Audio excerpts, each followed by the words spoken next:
Hey all, Ron here from Military Images Magazine with a new episode of Life on the Civil War Research Trail.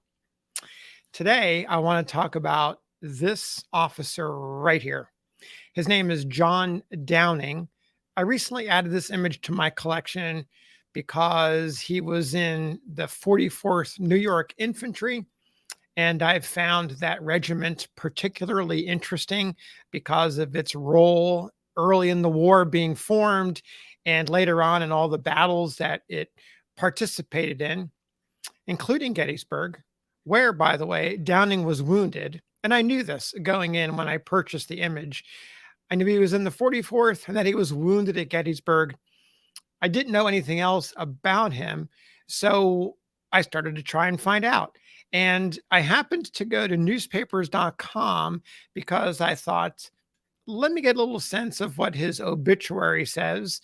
Because being an officer, you would expect that he would have an obituary. And he did. And so it appears in Wildwood, New Jersey, in the 5 Mile Beach Weekly is the name of the newspaper. It's not particularly long, and I want to read it to you just to give you a sense of who he was and how he was remembered at the time of his death by his fellow townspeople. So here we go. Readers of the journal who knew Captain John Downing will be sorry to hear of his death, which took place on Monday afternoon, March 13th, 1916, at the Soldiers' Home, Kearny, New Jersey, after an illness of 10 days. A month ago, the captain had a premonition that his end was near and requested the writer to visit him, which he did. He seemed to rally from that sickness only to be attacked 2 weeks later with edema of the lungs, which was the cause of his death.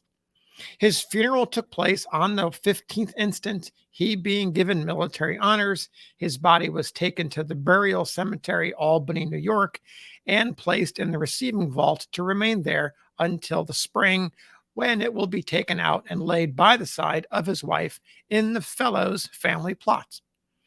Captain Downing was a man away above the average in many respects and was a gallant defender of the Union during the Civil War. He was born in New York State nearly 76 years ago. He was a plumber by trade and was in business for himself for many years, first in Philadelphia, then in Bridgeton, and later in Wildwood.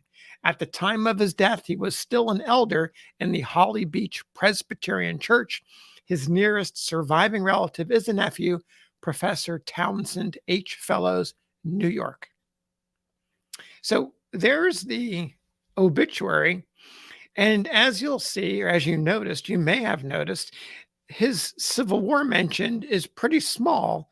A gallant defender of the Union and away and above an average man. So a nice testament to a soldier who participated in the Civil War and a peacetime plumber who lived in New Jersey for much of his life after he left the army. So I wanted to find out exactly what he did during the war that made this obituary writer want to write what he wrote. Didn't have to say that, but he did. So I wanted to find out more. And it was pretty easy to connect the dots. The mention of being a plumber, the mention of Albany, New York, all fits in together when you begin to find his military service record.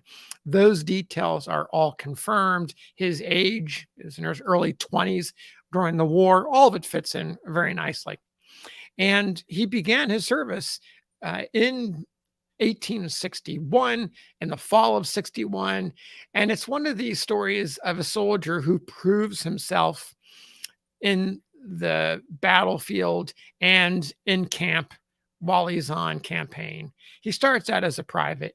He's promoted to corporal, to sergeant, to second lieutenant, to first lieutenant over the course of a couple years. Along the way, he's fighting in most of the major campaigns and battles with the Army of the Potomac. During the Peninsula Campaign, he suffers a wound. During the Second Battle of Bull Run, he suffers his second wound of the war. This is a severe wound in his leg that causes him to be in real rehabilitation for a while. And then he comes back in time for Gettysburg. There, he's in the fighting on Little Round Top on the second day. He's wounded again. So he has all of these wounds just within the first couple years of the war. Goes on to be wounded again at Petersburg during the Battle of Petersburg in June of 1864. By this time, he's been wounded on a number of occasions. He's risen in rank along the way. He certainly has proved his mettle. And when the regiment is mustering out, they have an opportunity to re-enlist. And he's one of the ones who decides to stay in. By this time, he's now a first lieutenant, and he transfers to become a captain in the 127th U.S. Colored Infantry.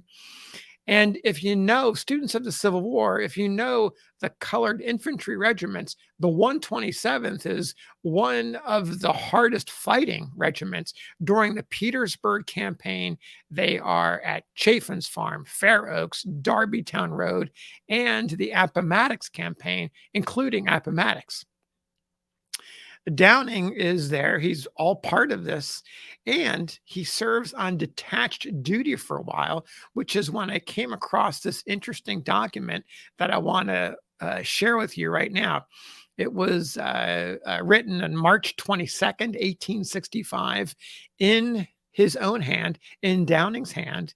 At this time, he's been detached on duty to serve as the commander of a Sharpshooter Battalion that's attached to the 25th Corps, the 2nd Division of the 25th Army Corps. And so he has an interesting role to play here because we don't hear much about the sharpshooters, but here they are, sharpshooters being taken on detached duty from various regiments within the Army Corps.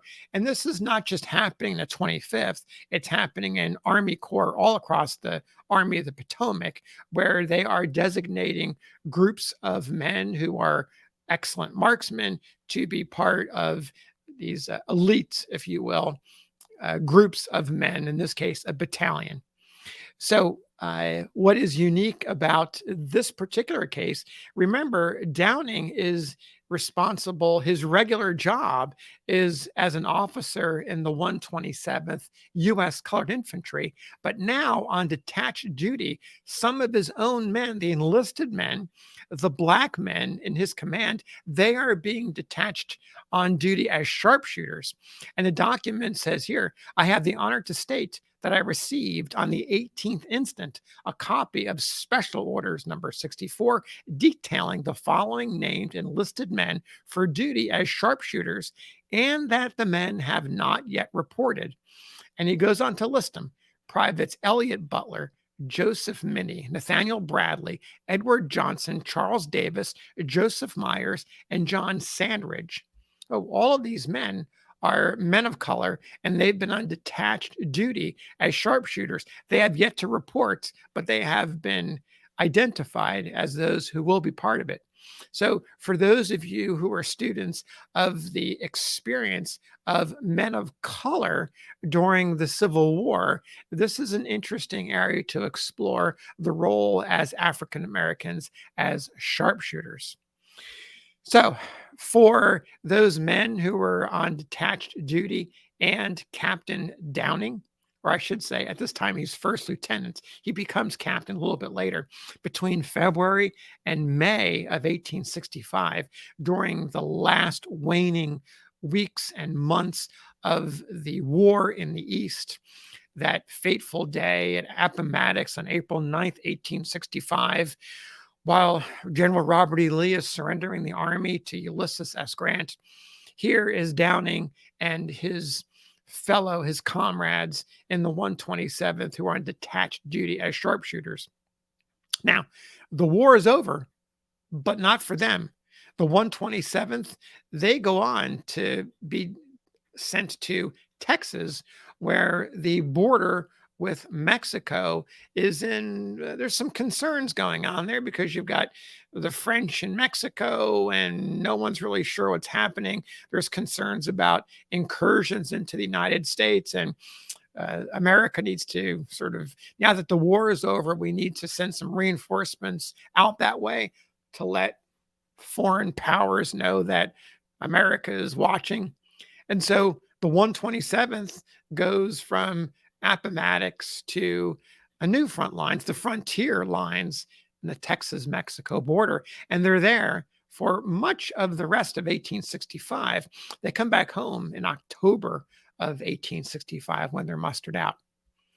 So there you have it, the story of John Downing of the 44th New York Infantry, the 127th U.S. Colored Infantry, and his time at the various battles in the East and his role as a sharpshooter commander.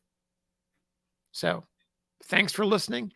We'll see you on the next episode.